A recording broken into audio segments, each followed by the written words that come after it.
In this video, we're going to show you how to set up annotative text and dimensions in AutoCAD. Annotative objects are one of the most useful features in AutoCAD because they automatically adjust to different drawing scales while maintaining a consistent appearance. This means your text and dimensions can remain readable whether you're viewing them in model space, layouts, or multiple viewports with different scales. Without annotative scaling, you may need to create separate text sizes or dimension styles for different viewports.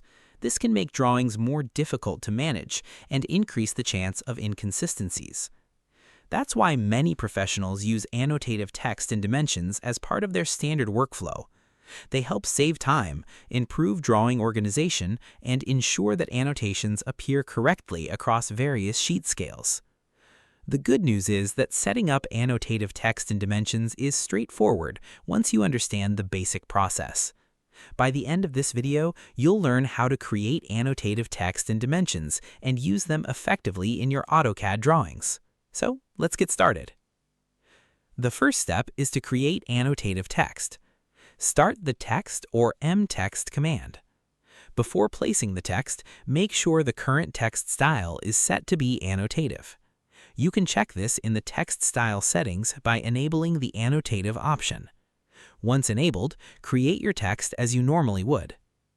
Next, let's set up annotative dimensions.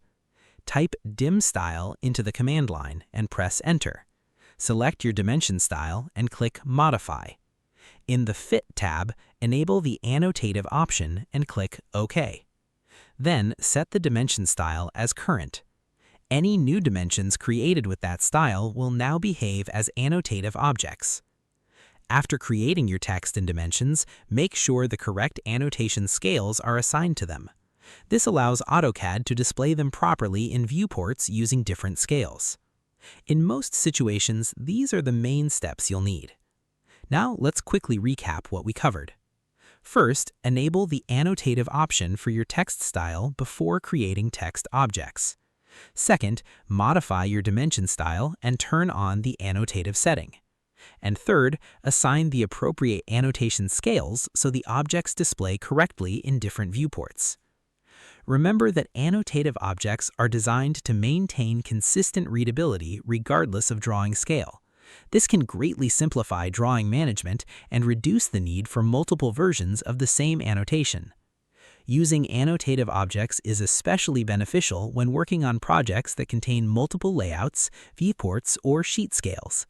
It helps ensure that your drawings remain clear, professional, and easy to read. Taking a little time to set up annotative text and dimensions properly can improve productivity and make future drawing updates much easier. It's one of the most valuable annotation features available in AutoCAD and well worth learning for any drafting workflow. And that's how to set up annotative text and dimensions in AutoCAD. If you found this tutorial helpful, don't forget to like the video, subscribe to the channel, and share it with others who work with AutoCAD. Your support helps us create more tutorials, troubleshooting guides, and productivity tips to make your AutoCAD workflow faster and more efficient. If there's another AutoCAD feature or issue you'd like us to cover, feel free to leave a comment below. We'd love to hear your suggestions and ideas for future videos. Thanks for watching, and we'll see you in the next video.